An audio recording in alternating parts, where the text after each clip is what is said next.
Who is he? A cynical swindler who has to be stopped, or simply an honest man who calls a spade a spade? Gentlemen, the thing is, we still live in the mindset of Soviet slaves. Someone says Mavrodi is fraud, and everyone repeats it parrot-like. If anyone says Mavrodi is an angel, then everybody will do the same. Hold on, I've listened to it, don't interrupt me. The scam artist of the 90s, Sergey Mavrodi, plundered a huge... You do watch TV, don't you? But do you believe everything you see?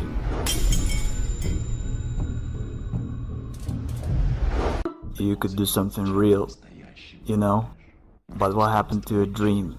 See, it's the basic notion that a human cannot be bound. Sergey Mavrodi recorded a video message to chief executives of the state. The founder of the financial pyramid, MMM, asked Vladimir Putin to teach his party fellows to mind their tongues. I told you, Mavrodi is a smart man. I believe that banking institutions are more dangerous to our liberties than standing armies. Thomas Jefferson. I want to destroy the world financial structure. I consider it unfair. I want to arrange the financial apocalypse, and I will make it. Sergey Mavrodi conquers Ukraine. His project MMM 2011 rapidly gains in popularity. Absolutely nothing can stop me. I think I'm right. Neither the deputies of Verkhovna Rada nor the Russian bailiffs can do anything with the new pyramid. The new, massive project. The new pyramid called MMM. In Kazakhstan, MMM 2011 only begins its activity, and very soon. As the managers of the new pyramid say, advertising Mavrodi's new offspring will embrace every city in the country. He's back, and seems like this time for good. Well, the global revolution is on the way.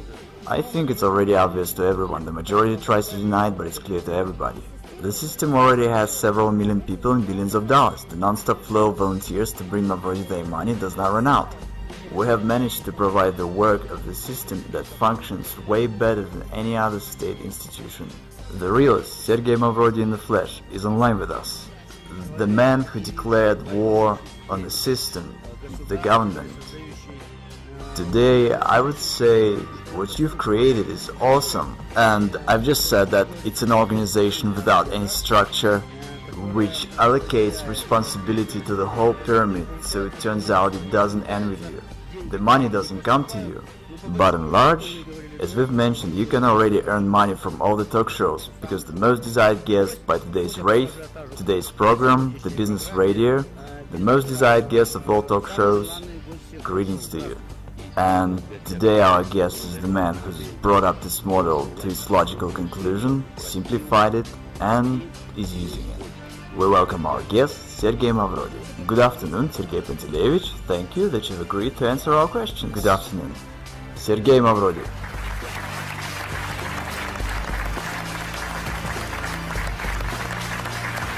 Sergey Pantelevich, please tell us, if it's not a secret, this training suit, the sneakers, is it an image of a businessman of the future or an underground millionaire?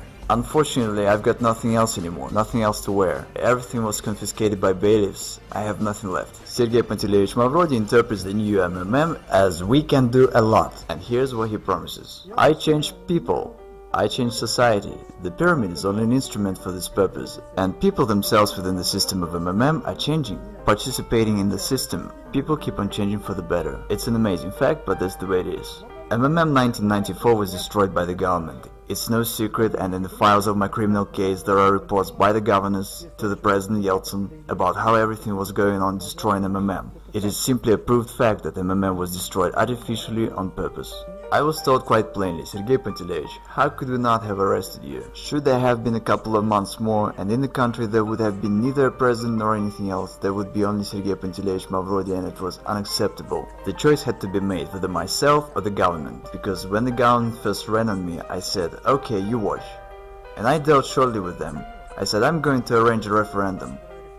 And by law, a referendum could solve any severe political issues. It required 1 million signatures, and I was going to collect them in a week, after which I would make them all go to hell. The president and the government, whoever's in there, just by posing an issue on the trust. And then I would announce to everyone that MMM's interests are the ones of Russia. I could become a president in no time, without any obstacles. I'm just the kind of person who likes to spend time at home. But I probably should have become one. And no one had any doubt. Who could have brought me under control? I myself was going to set everyone under control. What do you mean? No.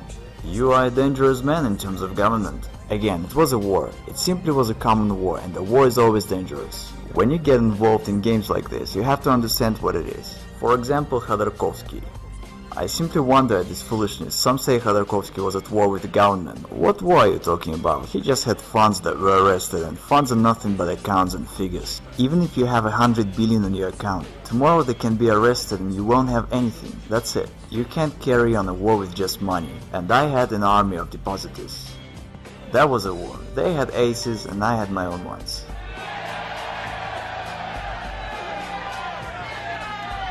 We are the people who can change the world.